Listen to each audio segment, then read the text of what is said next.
Hello, this is my YouTube video on how to fix a Lewmar Single Speed number 7 winch on my Catalina Sailboat.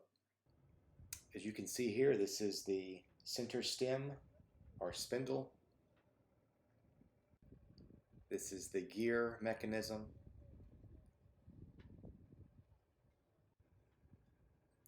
The ring that protects the top cap, a little insert that keeps the gear in place, the spacer between the spindle and the gear.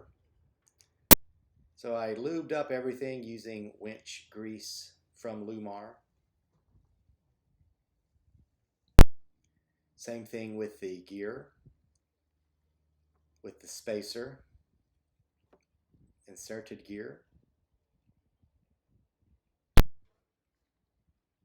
the locking piece,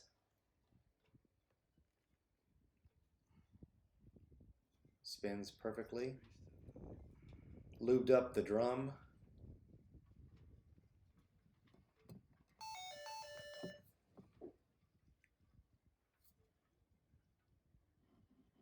tried to get it on there.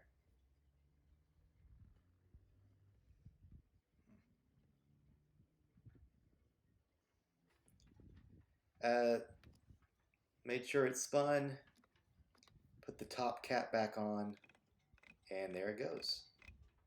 Thank you.